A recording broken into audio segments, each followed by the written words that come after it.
अस्सलाम वालेकुम, मेरा नाम है डॉक्टर अली असगर और मैं आपको सिखाऊंगा फिज़िक्स। और वो भी कौन सी? ओ लेवल्स की फिज़िक्स, जिसके अंदर यूजुअली स्टूडेंट कंफ्यूज होता है, डरता है एग्जाम्स के हवाले से कि इसका पेपर किस तरीके से अटेम्प्ट करें। मेरे पास अगर आखिर के 3 महीने या 4 महीने बचे हैं तो मैं अपने एग्जाम्स की तैयारी किस तरीके से करूँ? इस स्ट्रैटेजी को रखते हुए ज़हन के अंदर मैं ये वीडियोज़ बना रहा हूँ और ये आपको बहुत हेल्प करेगी। ऑनलाइन वीडियोज़, बाज़ लोग इससे बहुत कंफर्टेबल होते हैं, बाज़ लोगों को समझ भी नहीं आता। मगर आज के ज़माने में जब सारी चीज़ें ऑनलाइन हो गई हैं और फिज़िकल ट्रांसपोर्टेशन के अंदर आपका बहुत ज़्यादा टाइम वेस्ट हो जाता है, ट्रैफ़िक जैम के अंदर, ट्रांसपोर्टेशन के दूसरे मसले, गाड़ी नहीं है, वैन वाला नहीं आया। इसके लिए अगर आपकी स्क्रीन पे ही आपके सारे लेक्चर्स रिकॉर्डेड मौजूद हों तो यही सोच के साथ मैं ये सारी वीडियोज़ रिकॉर्ड करूँगा। वेरी शॉर्ट ड्यूरेशन की मैं वीडियोज़ रिकॉर्ड करूँगा ताकि आप ईज़िली उसको देख सकें और बाद में रिकॉल भी कर सकें, राइट? तो दोस्तों अब हम बिल्कुल टाइम को वेस्ट किए बगैर डायरेक्ट अपनी स्क्रीन की तरफ आते हैं और हमारी सबसे पहली स्ट्रैटेजी होगी कैमब्रिज के अंदर हमें पेपर जो सॉल्व करने होंगे उसके अंदर हम पास्ट पेपर को निकालेंगे और पास्ट पेपर के अंदर जो टॉपिक है उसके अंदर फिजिकल क्वांटिटी एंड मेजरमेंट की हम बात करेंगे। तो हम डायरेक्ट अपनी स्क्रीन की तरफ चलते हैं। ओके, चलें जी।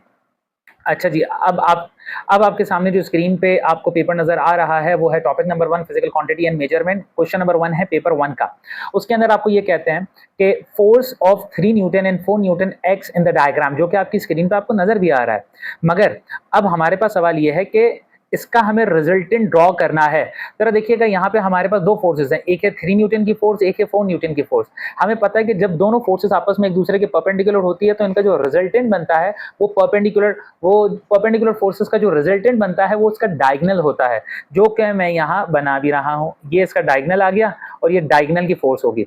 अब सवाल ये कहता है कि आपके पास इन सारे ऑप्शंस में से सही ऑप्शन कौन सा है? Which diagram show the resultant R of these vector.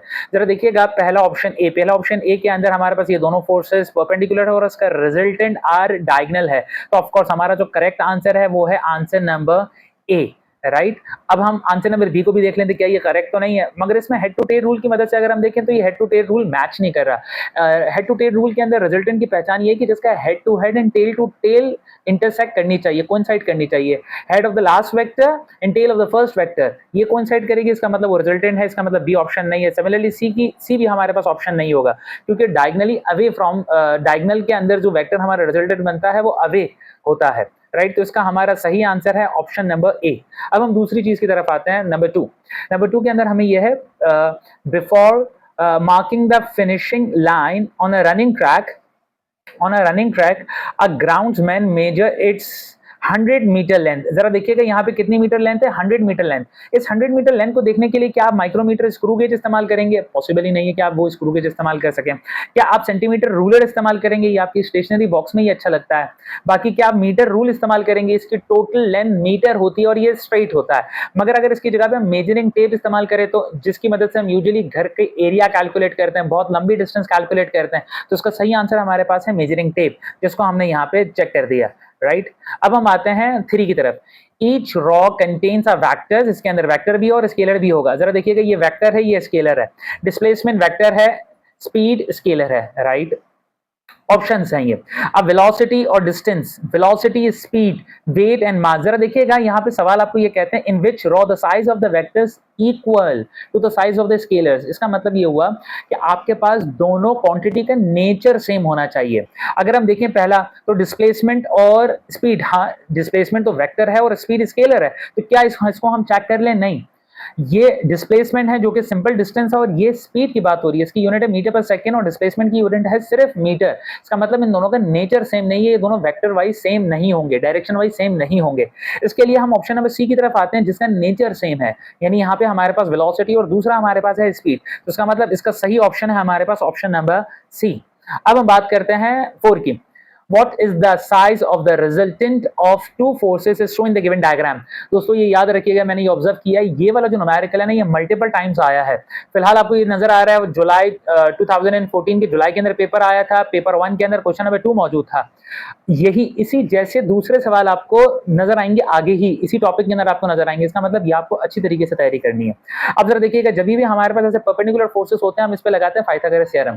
Pythagoras theorem हमारी क्या कहता है? अंडर रूट ऑफ बेस का स्क्वायर प्लस परपेंडिकुलर का स्क्वायर। बेस हमारे पास है 4, परपेंडिकुलर हमारे पास है 3, तो हमने यहाँ पे 4 का स्क्वायर किया, 3 का स्क्वायर किया, 3 का स्क्वायर आया 9, 4 का स्क्वायर आया 16, 9 + 16 is 25, under root of 25 answer is 5 और सही आंसर 5 है जो कि ऑप्शन नंबर सी आपके पास यहाँ पे मौजूद है, राइट। अब हम आते हैं नंबर 5 की तरफ।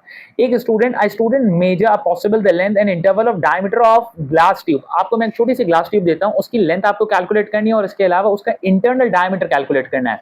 दो चीज आपको कैलकुलेट करनी है। कौन सा इंस्ट्रूमेंट आप इस्तेमाल करेंगे? ऑप्शंस देखते हैं। आपको अगर डायमीटर निकालना हो तो क्या रूलर की मदद से इस्तेमाल हो सकता है? बिल्कुल भी नहीं हो सकता है। डायमीटर हम रूलर की मदद से नहीं निकाल सकते। क्या आप रूलर की मदद से अगेन डायमीटर निकाल सकते हैं? नहीं निकाल सकते। वर्नियर कैलिपर, हाँ, वर्नियर कैलिपर की मदद से आप डायमीटर निकाल सकते हैं, मगर वर्नियर कैलिपर के साथ अगर लेंथ आपको निकालनी है तो क्या माइक्रोमीटर के साथ निकाल सकते हैं? Micrometer length of test tube के लिए नहीं है। माइक्रोमीटर इज वेरी स्मॉल, जो जो बहुत ही पतली चीज होती है उसको कैलकुलेट करने के लिए इस्तेमाल होता है। इसका मतलब ये ऑप्शन भी नहीं है। तो हमारे पास एक ही ऑप्शन बचा, which is D. Vernier calliper की मदद से आप इंटरनल डायमीटर निकालेंगे और रूलर की मदद से आप उसका लेंथ निकालेंगे। इसका मतलब हमारे पास जो सही आंसर है वो है आंसर नंबर डी। मैं अपनी वीडियोस के अंदर वेरी शॉर्ट रखूंगा, यानी 5-6 एमसीक्यू सॉल्व करूंगा ताकि आपको एंड के अंदर इशू ना हो। उम्मीद करता हूं आपको मेरा ये लेक्चर समझ आया होगा, पसंद आया होगा। जरूर अपना फीडबैक मुझे दीजिएगा। Thank you very much.